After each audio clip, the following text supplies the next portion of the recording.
오늘 우리가 함께 나눌 이야기는 60살이 된 한 싱글맘의 가슴 시린 인생 드라마입니다. 30년 전 그녀의 남편은 다른 여자와 살겠다며 처자식을 버리고 먼 타향으로 떠났습니다.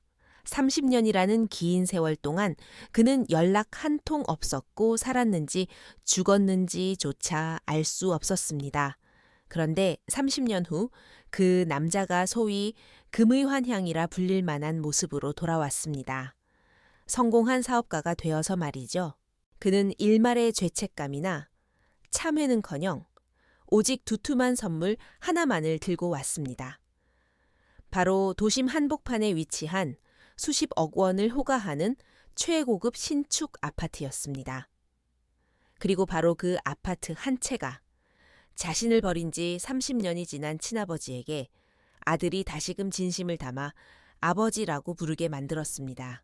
이것은 돈과 혈육의 전기 맞부딪히는 잔혹한 대결입니다. 30년에 길러준 은혜가 아파트 한 채라는 현실적인 유혹과 마주했을 때 혈연의 저울은 과연 어느 쪽으로 무자비하게 기울어질까요?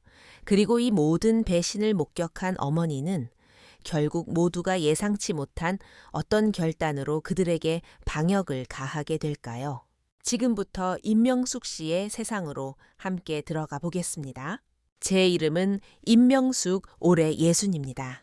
바깥엔 매서운 한파가 몰아치고 있지만 서울 변두리에서 30년 넘게 살아온 낡은 빌라 안은 훈훈한 온기로 가득합니다. 주방 조리대 위에는 제가 며칠 동안 공들여 준비한 전리품들이 가득합니다. 직접 속을 채운 수제 순대는 소주와 비법 양념으로 잡내를 없애 창가에 널어두었고 옆 양푼에는 간장과 마늘 각종 한방 재료로 재워둔 갈비찜용 고기가 윤기를 머금은 채 숙성되고 있습니다. 얇게 차압쌀가루를 입혀 바삭하게 튀겨낼 준비도 마쳤지요. 다른 한쪽에는 불려놓은 표고버섯과 관자가 진한 향기를 내뿜고 있습니다. 이건 설날 아침 귀한 해물탕을 끓일 재료들입니다. 제 인생의 유일한 자랑이자 희망은 바로 판교의 IT 대기업에 다니는 아들 박민호입니다. 30년 전 남편 박상우는 민호가 겨우 3살 막 말문이 트일 무렵 공장에서 만난 여자와 눈이 맞아 도망쳤습니다.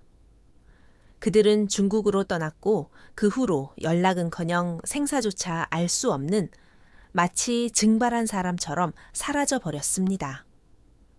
저는 홀로 낮에는 봉제 공장에서 재봉틀을 돌리고 밤에는 시장 한 구석에서 떡볶이와 튀김을 파는 노점을 하며 악착같이 민호를 키웠습니다.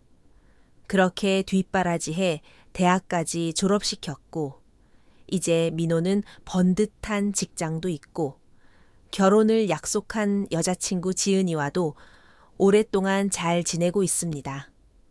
이제야 제 인생의 그 모진 고생이 끝을 보이나 싶었습니다. 매년 설날 밤 아들과 마주 앉아 떡국을 먹고 갈비찜을 뜯는 저녁 식사는 우리 모자에게 1년 중 가장 중요하고 신성한 의식입니다. 제가 정성껏 차린 음식을 아들이 맛있게 먹는 모습을 보는 것, 그것이 제겐 1년 중 가장 행복한 순간이니까요. 설날을 일주일 앞둔 오늘 저는 흥얼거리며 민호에게 전화를 걸었습니다. 올해 설에는 특별히 먹고 싶은 게 있는지 음식 장만을 도와주러 좀 일찍 올 수 있는지 물어볼 참이었죠. 전화벨이 한참을 울린 뒤에야 연결되었습니다. 여보세요, 엄마. 수화기 너머 민호의 목소리는 다소 지쳐 보였고 주변은 시끌벅적했습니다. 이요, 민호야. 저는 들뜬 마음으로 말했습니다. 엄마가 벌써 설 준비하고 있다. 올해는 네가 좋아하는 갈비찜 넉넉히 재워뒀어. 이번 설 연휴 시작할 때 좀 일찍 와서 엄마랑 전 부치는 것 좀 도와줄래? 전화기 너머로 짧은 침묵이 흘렀습니다. 엄마. 민호의 목소리가 갑자기 우물쭈물해졌습니다. 그게 이번 설에는 저 다른 일정이 좀 생겼어요. 일정. 저는 잠시 멍해졌다가 웃으며 물었습니다. 집에 와서 엄마랑 밥 먹는 것보다 더 중요한 일정이 뭐가 있니? 회사에서 워크숍이라도 가. 아니요, 그게 아니라. 민호는 말을 고르는 듯 잠시 멈칫하더니 말을 이었습니다. 지은이네 집 쪽 일정이에요. 지은이네 친척 어른들이 해외에서 들어오신다고 하네서. 그래서 이번 설에는 집에 못 온다는 거니 심장이 쿵 하고 내려앉는 기분이었습니다. 죄송해요, 엄마. 민호의 목소리엔 미안함이 묻어났지만 결정을 바꿀 기미는 없어 보였습니다. 이번이 좀 특별해서요. 대신 설 다음 날, 아니 연휴 끝날 때쯤엔 꼭 가서 세배 드릴게요. 더 묻고 싶었지만 민호는 서둘러 전화를 끊으려는 듯 엄마 저 지금 바빠서 먼저 끊을게요. 하고는 통화를 종료했습니다. 저는 끊긴 전화기에서 들리는 뚜으뚜 소리를 들으며 거실 구석 낡은 등나무 의자에 멍하니 앉아 있었습니다. 창밖은 어느새 어둑어둑해졌고 주방에 가득 차려진 식재료들을 바라보자 가슴속에서 거대한 상실감이 밀려왔습니다. 30년입니다. 꼬박 30년 동안 비가 오나 눈이 오나 제가 몸살이나 알아눕더라도 우리 모자의 명절 밥상은 한 번도 따로였던 적이 없었습니다. 올해가 처음이었습니다. 그 통화 이후 저는 민호에게 다시 연락하지 않았습니다. 제 핸드폰은 얼어붙은 것처럼 며칠 동안 아무런 울림도 없었습니다. 민호에게서 전화도 문자 한 통도 오지 않았습니다. 보통 때라면 가장 바빴을 명절 직전의 며칠이 너무나도 고요하고 적막하게 흘러갔습니다. 장도 더 이상 보지 않았습니다. 냉장고 맨 아래 칸에 넣어둔 고기, 반죽은 꺼내보지도 않았습니다.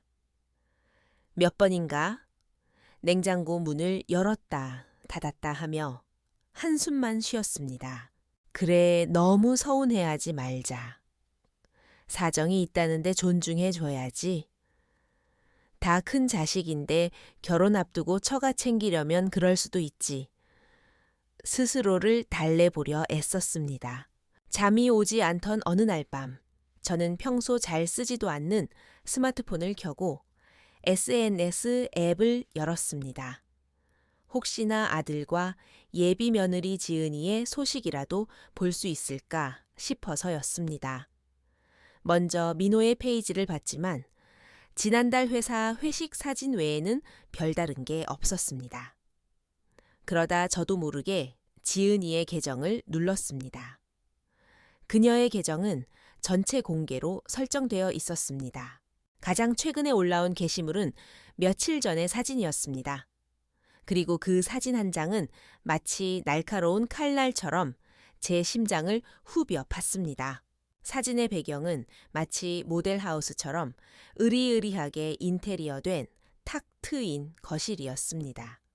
통유리창 밖으로는 화려한 도시의 야경이 펼쳐져 있었고 멀리 판교 테크노밸리의 불빛이 보였습니다.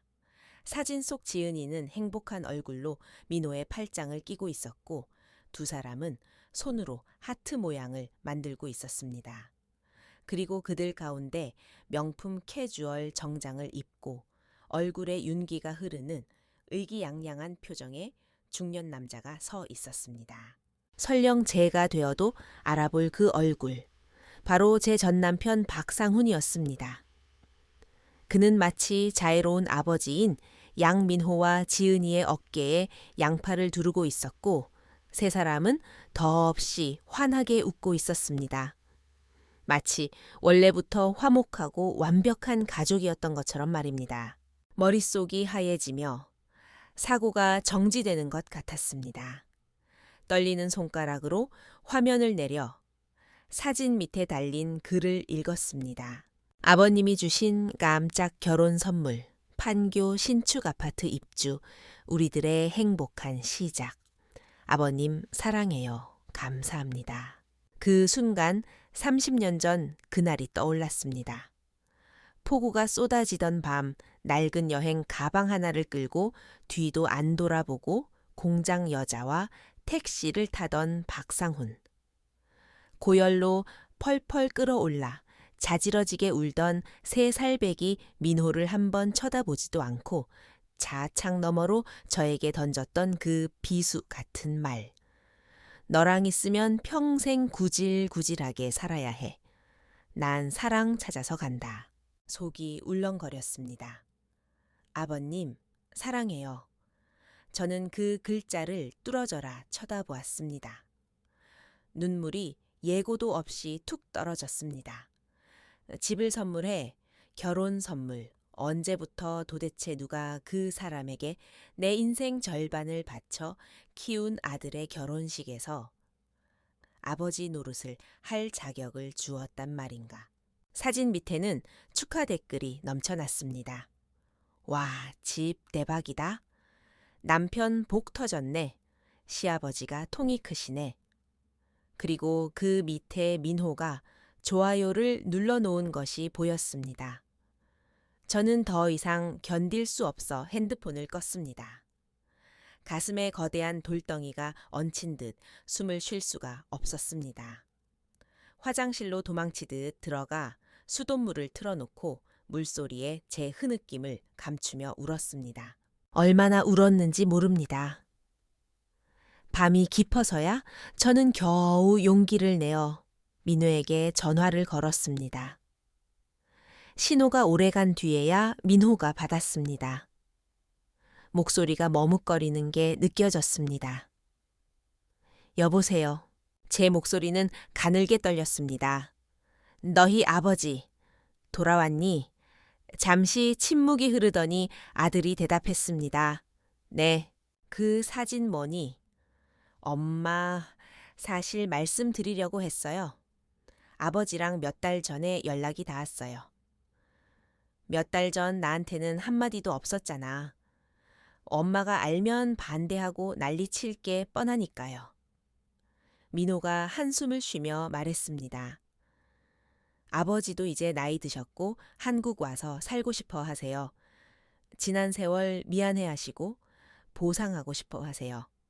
우리가 결혼하는 거 알고 이 집 선물로 주셨어요.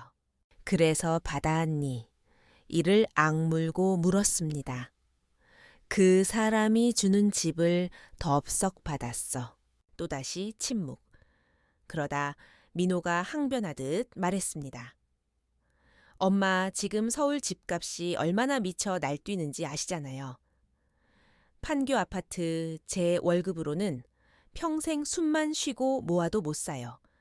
지은이랑 저 대출 받아도 전세 구하기 힘들어요. 저는 아무 말도 할 수 없었습니다. 엄마는 제가 안 받길 바라세요. 그럼 저는요, 평생 월세 살면서 이사 다녀야 해요. 요즘 다들 부모님 도움받아 결혼하는데 지은이네 부모님도 왜 아직 집 안 구하냐고 눈치 주시는데 낸 아버지가 어떤 사람인지 몰라서 그래. 제 목소리가 격앙되어 떨리기 시작했습니다. 30년 전에 우리를 어떻게 버렸는지 잊었어. 내가 널 업고 응급실 뛸 때 그 인간은 어디 있었니? 내 등록금 마련하느라. 내가 외할머니 유품인 금반지 팔 때 그 인간은 뭐 하고 있었는데 다 잊었니? 수화기 너머로 한참 동안 정적이 흐르더니 민호의 목소리가 전례 없이 차갑게 변했습니다. 엄마, 언제까지 옛날 이야기만 하실 거예요. 그건 엄마랑 아버지 사이의 일이지 저랑 아버지의 일은 아니잖아요. 저는 어릴 때부터 아버지한테 받은 게 없어요. 이제라도 주시겠다는데 제가 그걸 거절해야 해요. 너 지금 나한테 할 소리니? 제가 소리쳤습니다. 내가 널 위해 바친 30년을 아파트 한 채랑 맞바꾸겠다는 거야. 그 사람을 뻔뻔하게 아버지라고 부르면서 우리를 버린 사람이야. 엄마 민호가 짜증 섞인 목소리로 말을 끊었습니다. 제발 감정적으로 사람 좀 옥죄지 마세요. 엄마 평생 가난하게 사셨잖아요. 저까지 엄마처럼 평생 가난하게 살길 원하세요. 그 순간 온몸의 피가 차갑게 식는 것 같았습니다. 감정적으로 옥죄지 말라고, 평생 가난하게 살았다고. 아버지가 아파트 한 채로 보상하는 게 당연하다고 생각하는구나. 저는 멍하니 물었습니다. 너 부끄럽지도 않니? 대답은 없었습니다. 침묵만이 흘렀습니다.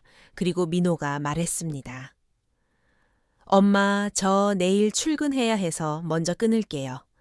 전화가 끊어졌습니다. 저는 핸드폰을 내려놓고 벽에 걸린 낡은 액자를 바라보았습니다. 저와 3살 배기 민호가 한강공원에서 찍은 사진이었습니다. 땀 범벅이 된 채 아들을 안고 환하게 웃고 있는 젊은 시절의 저. 그때는 몰랐습니다. 제가 피눈물을 흘리며 키워낸 아이가 그 모든 기억을 아파트 한 채와 맞바꾸고 저를 지워버릴 줄은. 민호의 그 말은 사흘 밤낮으로 제 머릿속을 맴돌았습니다. 엄마, 평생 가난하게 사셨잖아요. 저까지 엄마처럼 가난하게 살길 원하세요.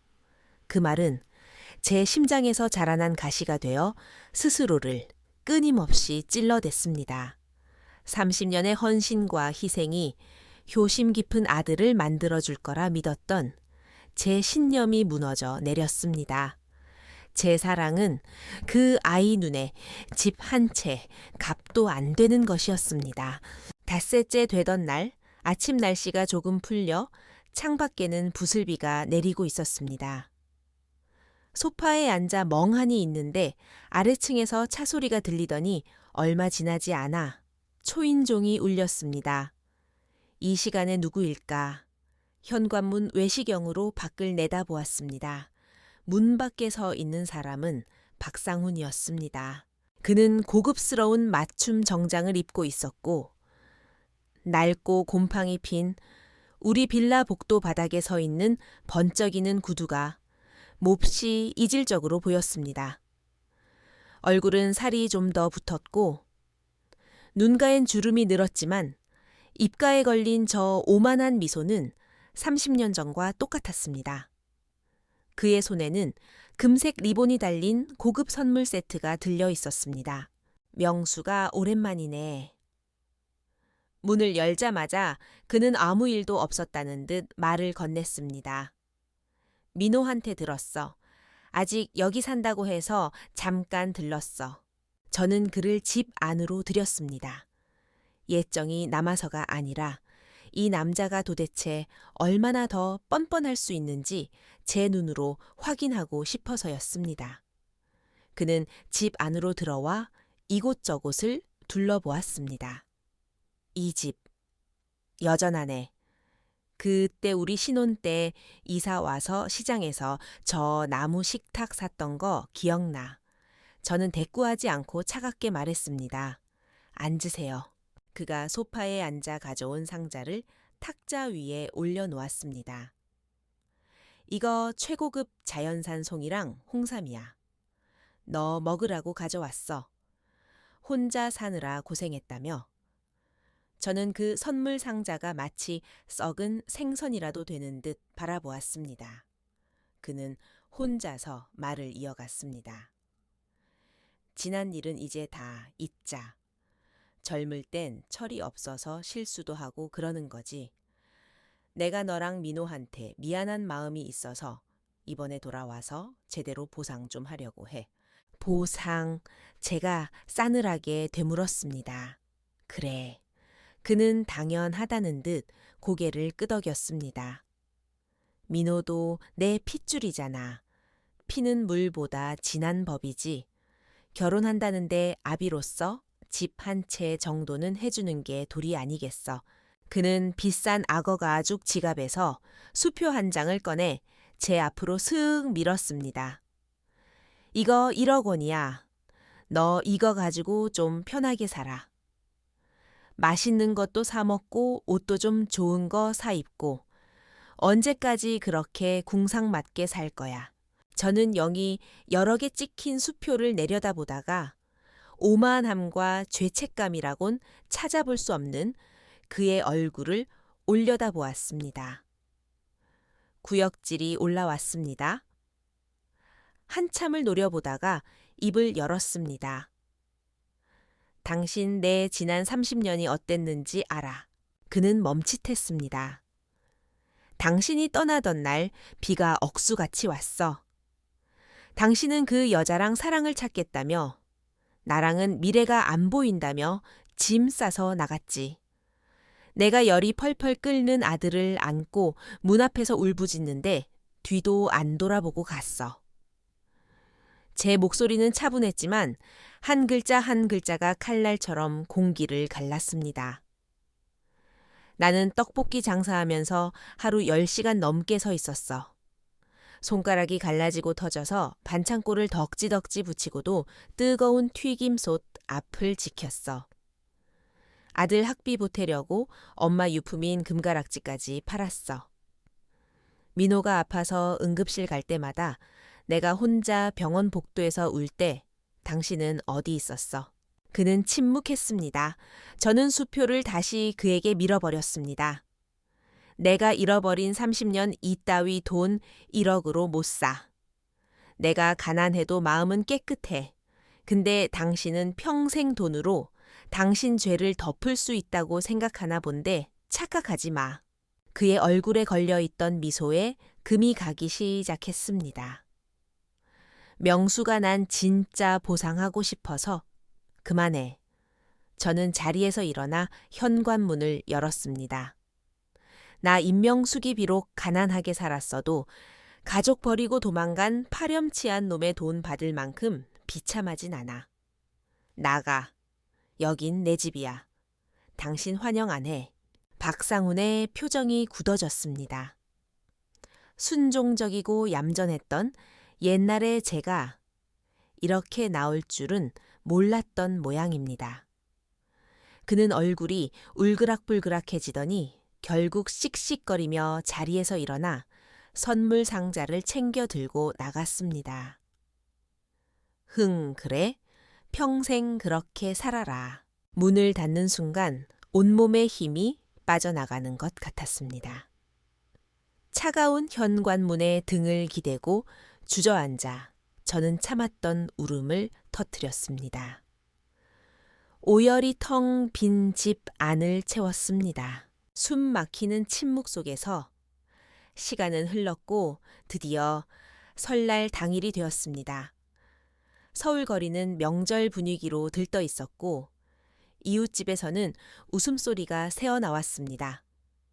저는 홀로 식탁 앞에 앉아 차게 식어버린 음식들을 바라보았습니다. 갈비찜 잡채, 동태전 떡국.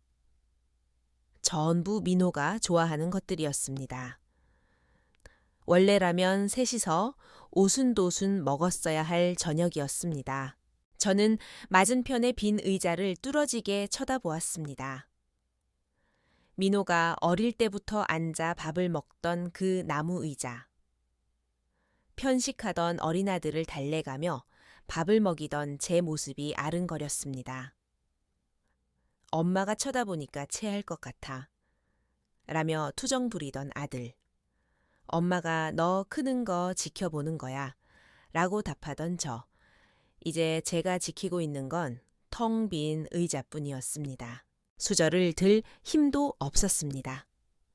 핸드폰을 들어 민호의 SNS를 확인했습니다.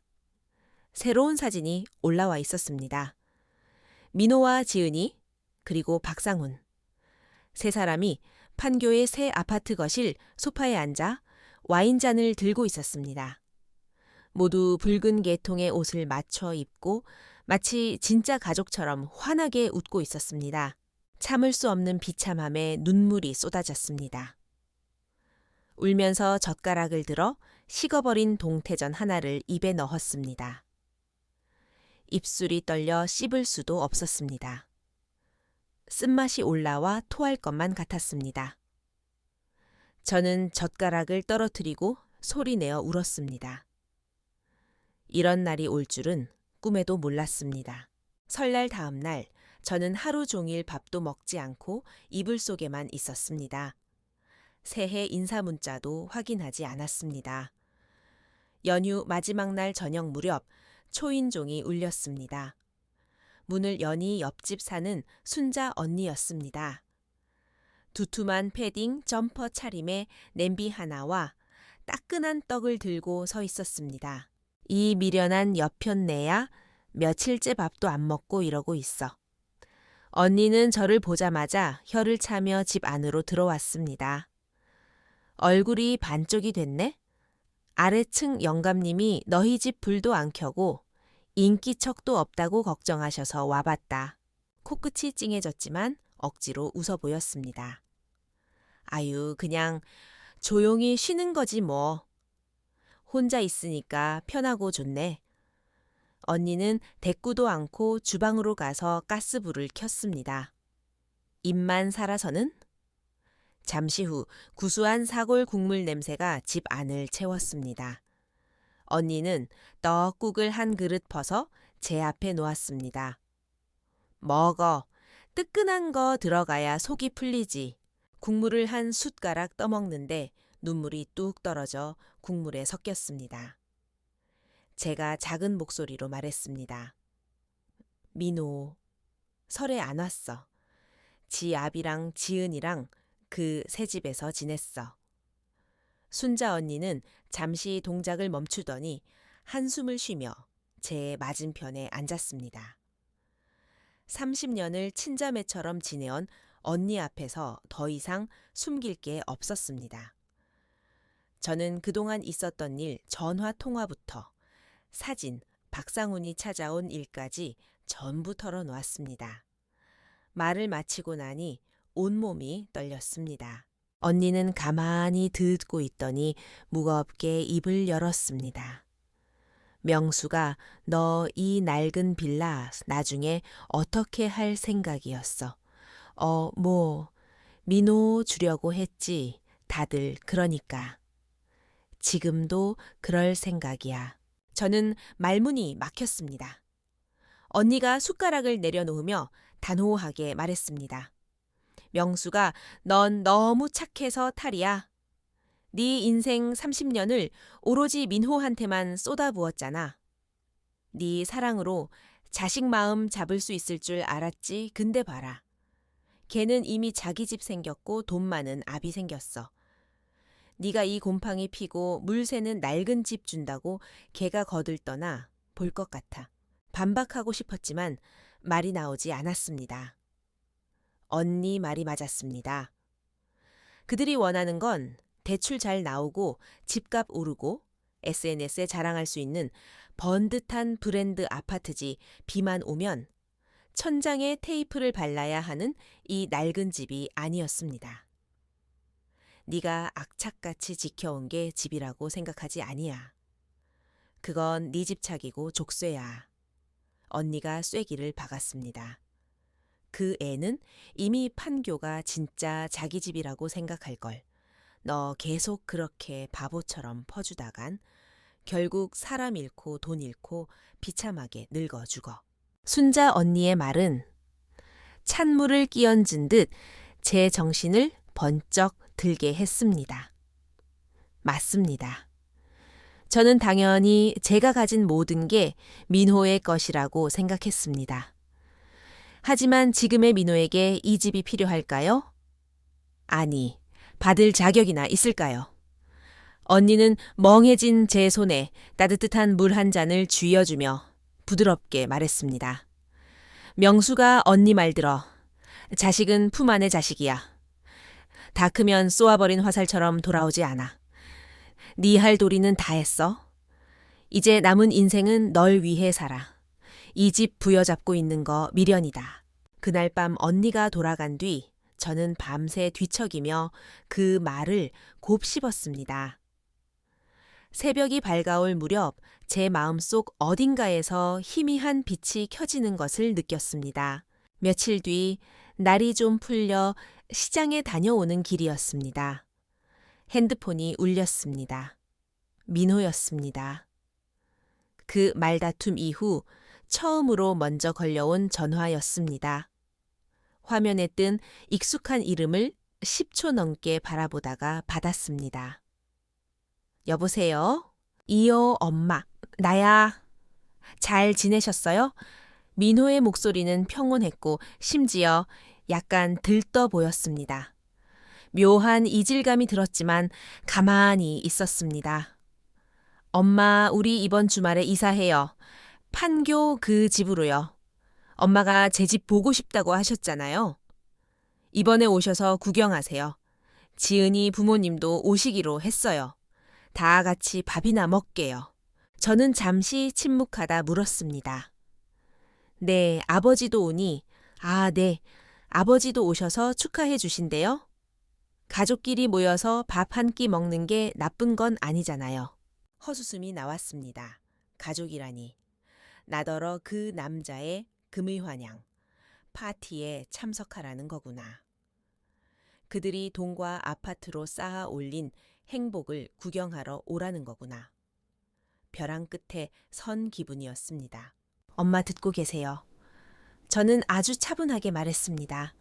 민호야, 잘 들어라. 민호가 입을 다물었습니다. 너희 새집 나는 안 간다.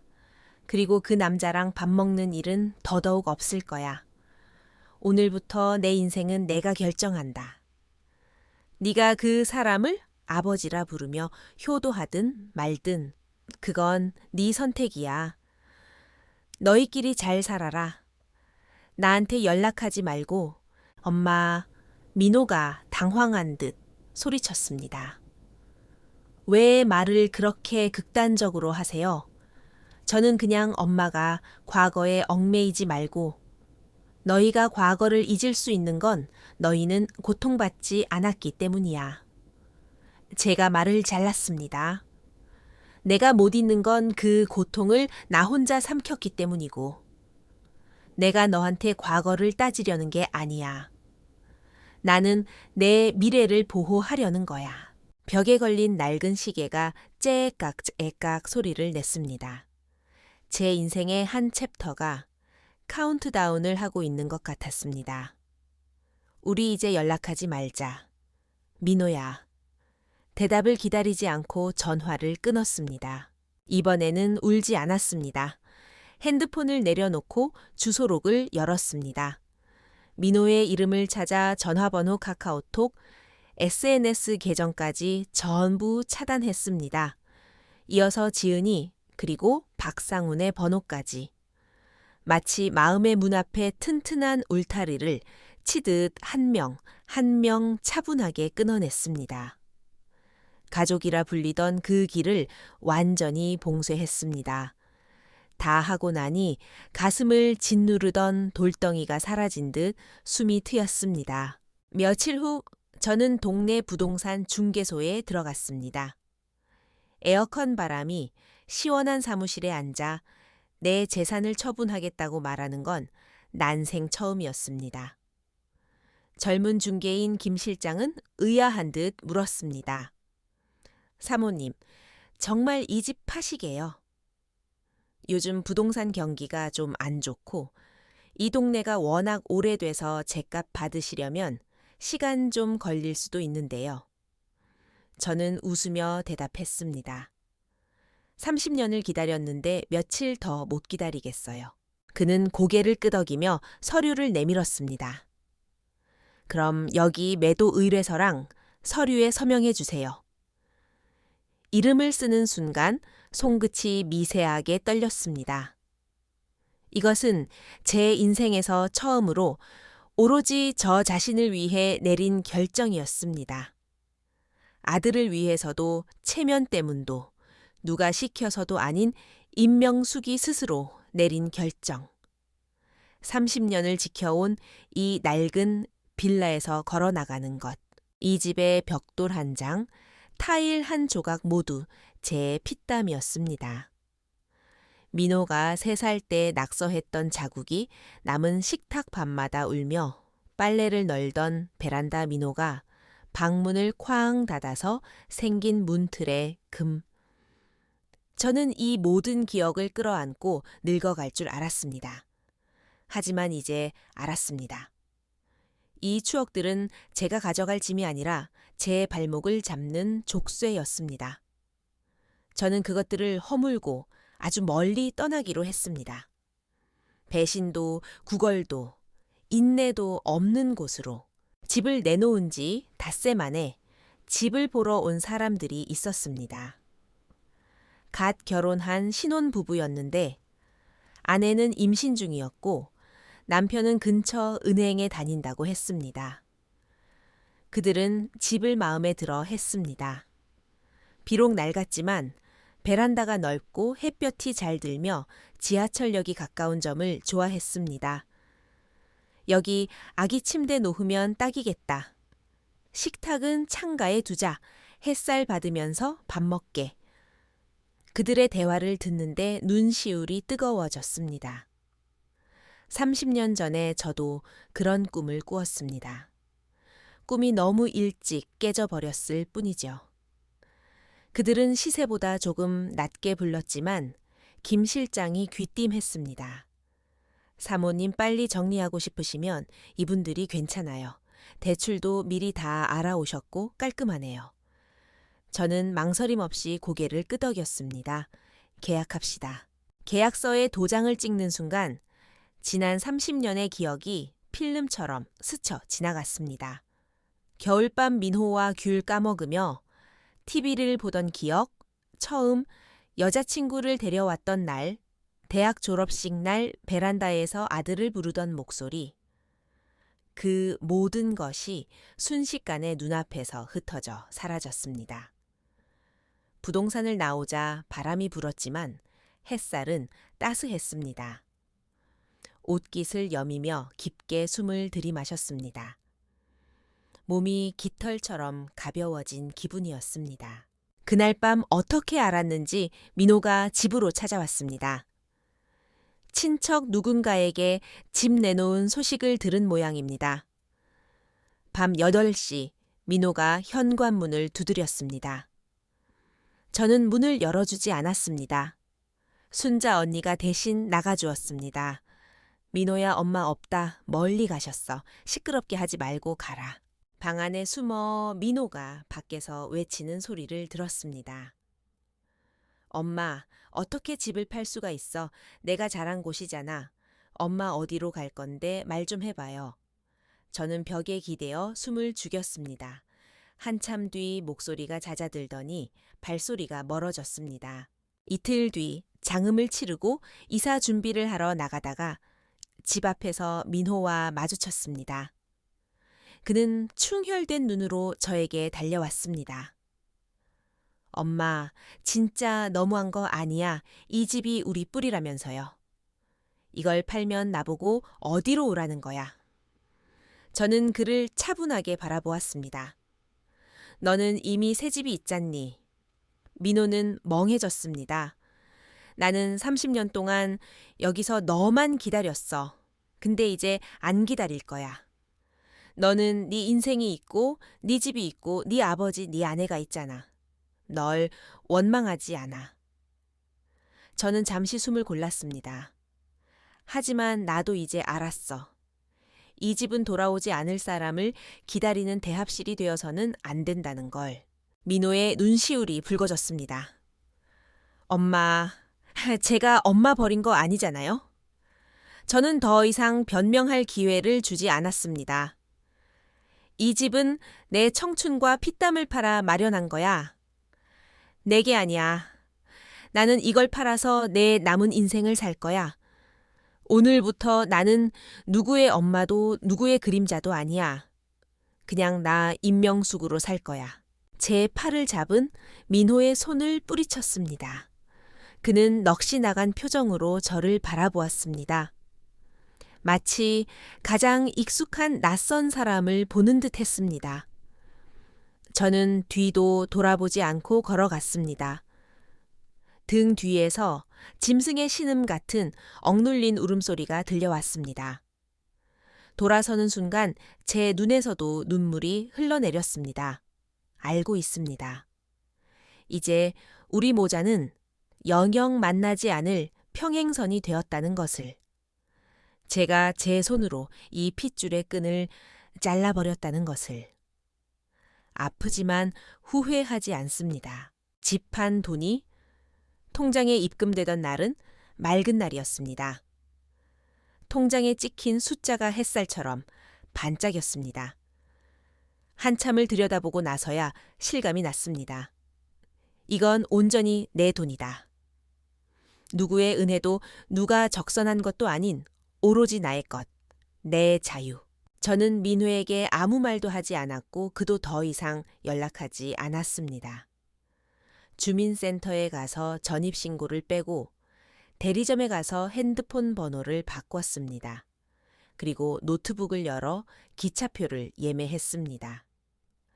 특별한 계획도 5성급 호텔 예약도 없었습니다. 작은 수첩에 몇 군데의 지명만 적었습니다. 강릉 안목해변 경주, 불국사 부산, 해운대 통영의 작은 바닷가 마을. 풍경을 보러 가는 게 아니었습니다. 한 번도 제대로 살아본 적 없는 나 자신을 만나러 가는 여행이었습니다. 출발하는 날 저는 낡았지만 편안한 리넨 셔츠를 입고 배낭 하나를 맸습니다. 배낭 안에는 옷 몇 벌과 책 한 권, 그리고 제 자신에게 쓴 편지 한 통이 전부였습니다. 서울역 플랫폼에 섰을 때 웃음이 났습니다. 20년 전 민호대학 입학시킨다고 대구로 내려갈 때 짐 바리바리 쌓아 들고 섰던 곳입니다. 그때는 그게 제 인생에서 가장 먼 여행인 줄 알았습니다.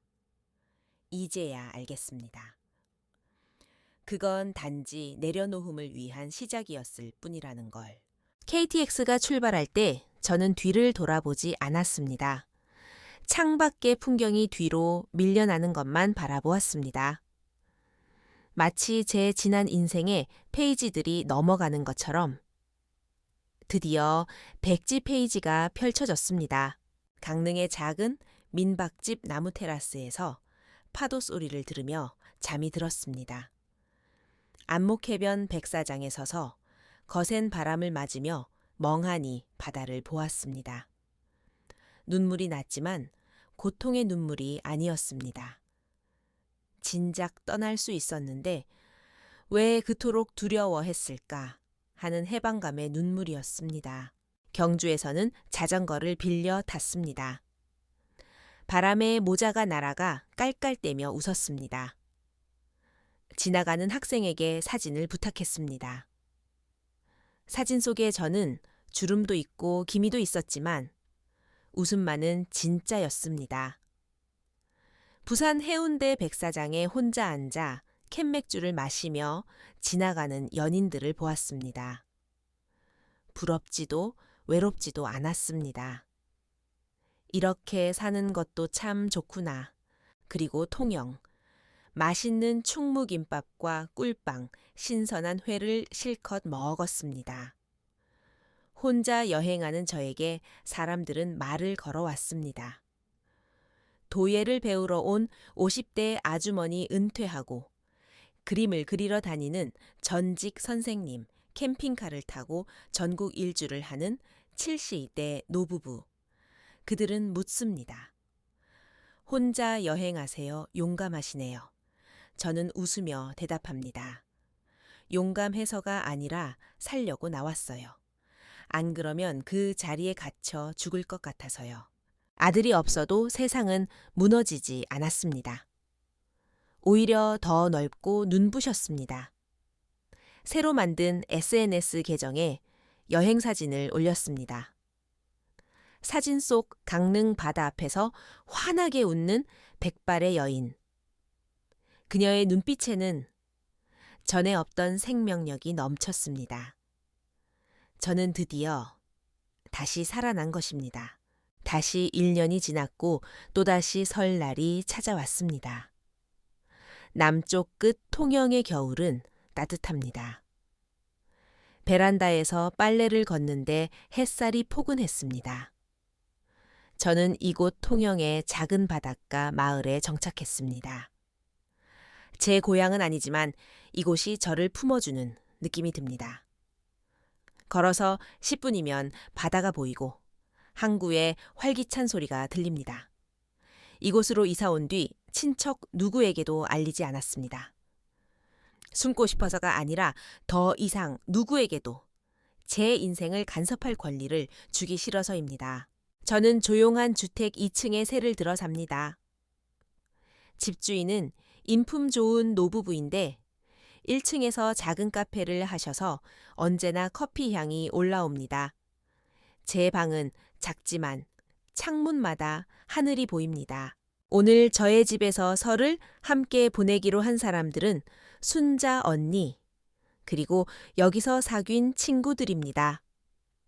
전직 간호사였던 김 여사님, 요가 선생님인 미스 리, 그리고 다도를 즐기는 박 선생님. 우리는 모여서 와인을 한잔하며 시시콜콜한 이야기를 나눕니다. 오늘 저녁엔 굴전 좀 더 부칠까요? 아유, 배불러서 못 먹어. 아무도 과거를 묻지 않습니다. 그저 오늘 저녁 메뉴와 내일 날씨를 걱정할 뿐입니다. 자정이 가까워져 올 때 제 핸드폰이 짧게 진동했습니다. 모르는 번호로 온 문자였습니다. 내용은 짧았습니다. 엄마 새해 복 많이 받으세요. 어디 계세요? 보고 싶어요. 문자를 내려다보는 제 마음은 호수처럼 고요했습니다. 예전 같은 찢어질 듯한 아픔은 없었습니다. 사람도 인연도 한번 때를 놓치면 다시는 돌아갈 수 없다는 걸 압니다. 저는 잠시 침묵하다가 조용히 삭제 버튼을 눌렀습니다. 고개를 들어 친구들을 바라보았습니다. 다들 웃으며 건배 제의를 하고 있었습니다. 저도 웃으며 잔을 들었습니다. 자, 새해 복 많이 받읍시다. 우리 자신을 위하여. 창밖 멀리 항구에서 폭죽이 터지는 소리가 들렸습니다. 제 새로운 인생은 이제 막 시작되었습니다. 임명숙님의 가슴 아프지만 단단한 홀로서기 이야기 어떻게 들으셨나요? 30년의 헌신이 아파트 한 채의 유혹 앞에 무너져버린 현실이 참으로 씁쓸합니다. 여러분은 임명숙 씨가 가족과의 연을 끊고 집을 팔아 자신만의 삶을 찾아 떠난 결정에 대해 어떻게 생각하시나요? 너무 매정한 선택일까요? 아니면 배신에 맞선 유일한 자기 구원일까요? 그리고 어머니를 등지고 아버지를 선택한 아들. 민호의 행동은 현실 앞에 어쩔 수 없는 선택이었을까요? 아니면 이기적인 욕망이었을까요? 현대 사회에서 효도와 돈, 이 풀리지 않는 숙제에 대한 여러분의 생각을 댓글로 남겨주세요. 여러분의 의견이 비슷한 아픔을 겪는 누군가에게 큰 위로와 해답이 될 수 있습니다. 오늘 이야기가 마음에 와닿으셨다면 구독과 좋아요 그리고 공유 부탁드립니다. 그럼 다음 영상에서 뵙겠습니다. 감사합니다.